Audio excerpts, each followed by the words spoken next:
Kesimpulan ini. Assalamualaikum warahmatullahi wabarakatuh.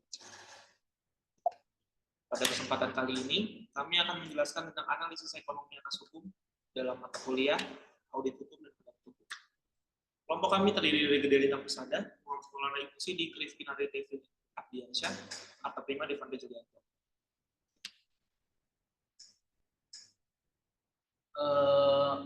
Penggunaan prinsip-prinsip dalam ilmu ekonomi sebagai pendekatan untuk mengkaji masalah hukum.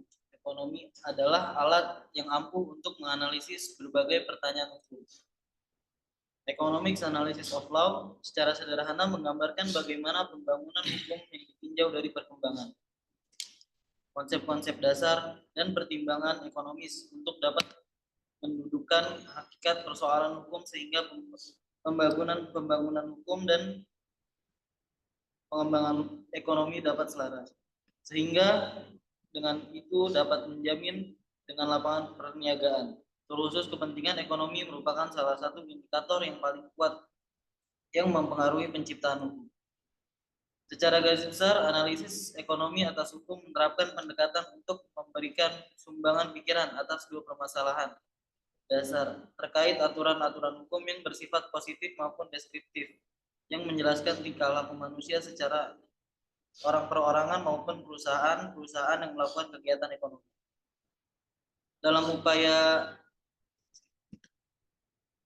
upaya menempatkan hukum sebagai instrumen yang berwibawa untuk mendukung pembangunan ekonomi, tampaknya perlu diketahui peran apa yang dikehendaki oleh bidang ekonomi dari keberadaan hukum di masyarakat. Beberapa pakar ekonomi mengharapkan agar pembangunan hukum ekonomi harus diarahkan untuk menampung dinamika kegiatan ekonomi dengan menciptakan kegiatan yang efisien dan produktif dan mengandung daya prediktibilitas.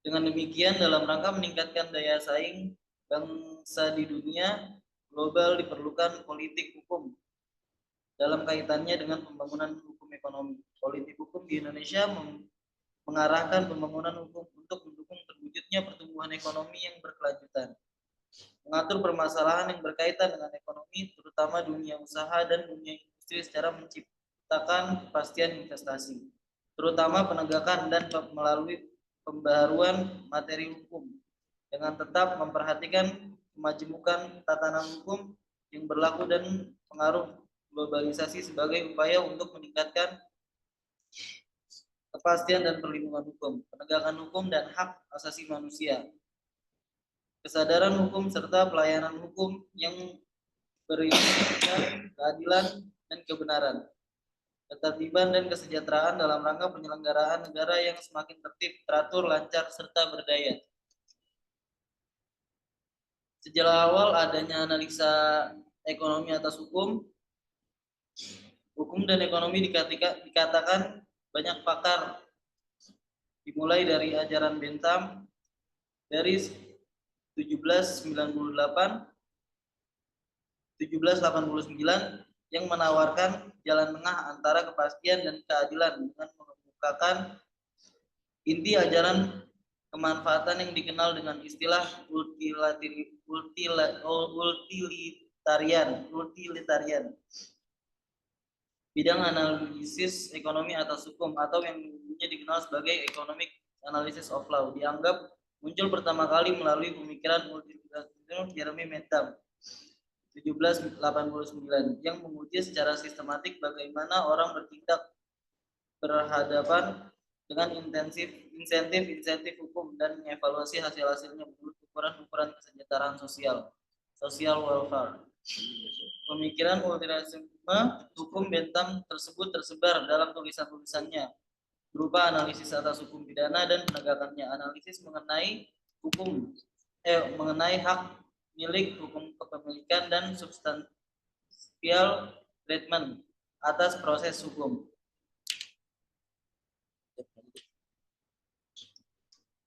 Selanjutnya, saya akan menjelaskan tentang perkembangan hukum dan ekonomi di Indonesia.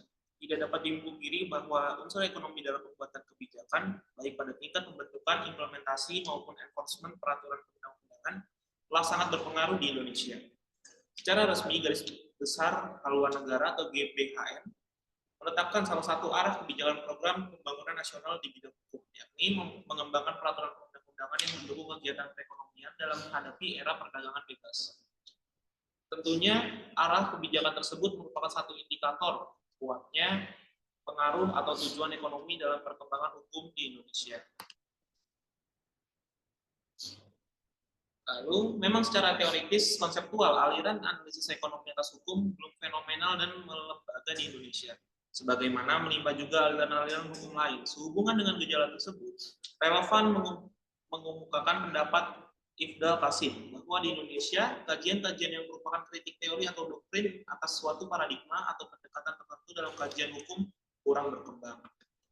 Ahli-ahli hukum di Indonesia kurang bergairah dalam melakukan penjelajahan teoritis atas berbagai paradigma dalam ilmu hukum atau taking doctrine seriously.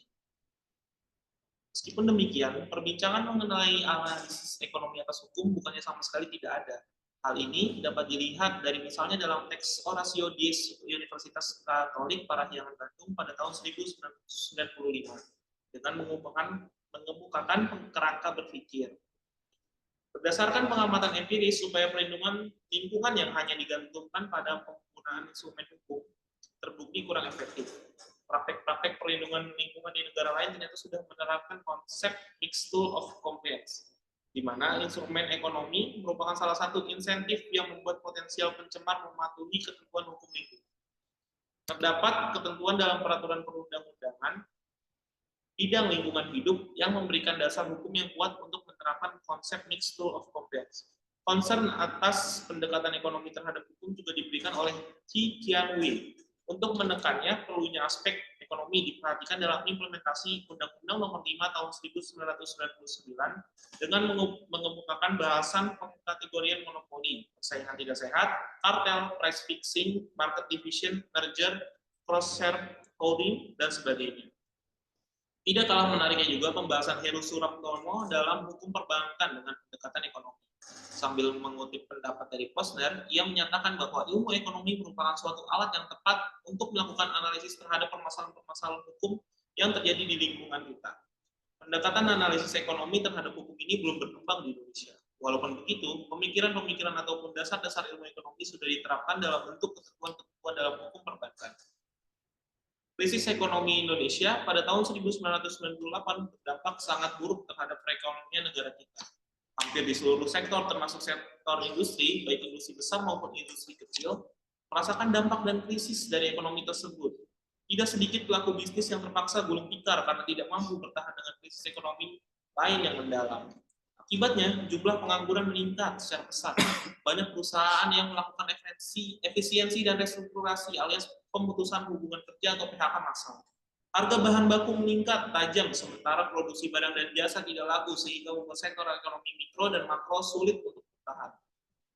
Hingga saat ini, perekonomian Indonesia telah berangsur-angsur pulih. Bisnis di Indonesia mulai menggeliat dan berkembang pesat. Beberapa jenis usaha dan bisnis yang dulunya sulit berkembang, saat ini malah tumbuh subur dan menjamur, terutama di sektor telekomunikasi, waralaba, dan pembiayaan. Sektor komunikasi mampu berkembang disebabkan kemajuan teknologi yang berkembang pesat pula. Hal ini dapat dilihat daripada produksi barang-barang seperti telepon genggam dan internet. Para pelaku bisnis di sektor ini bergairah karena melihat minat masyarakat yang sangat tinggi.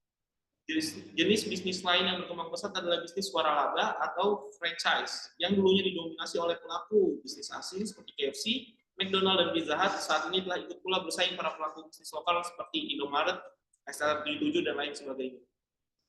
Di kota-kota lain di Indonesia juga berkembang usaha pembangunan properti, perumahan, ruko, dan pusat perbelanjaan.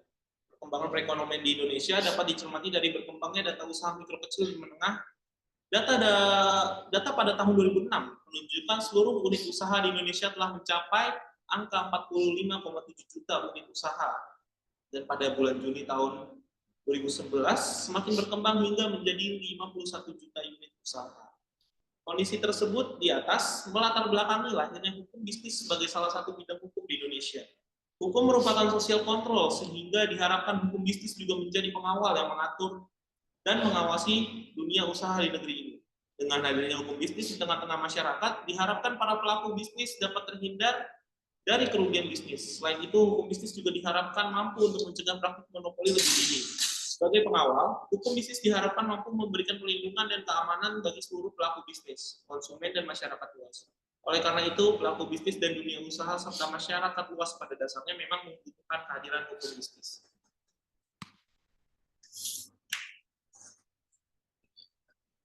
Praktik analisa ekonomi atas hukum di Indonesia.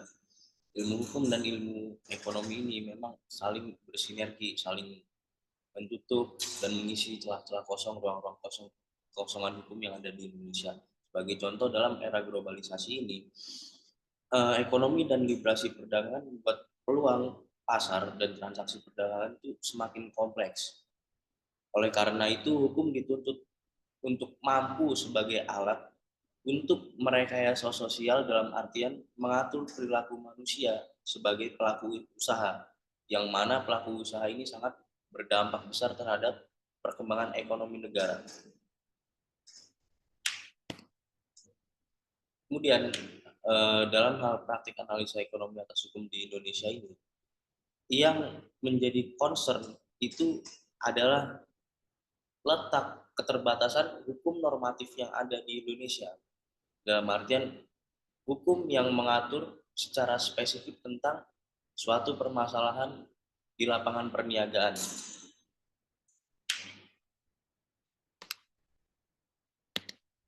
Misalnya sebagai contoh, ada kasus investasi bodong, iya kan?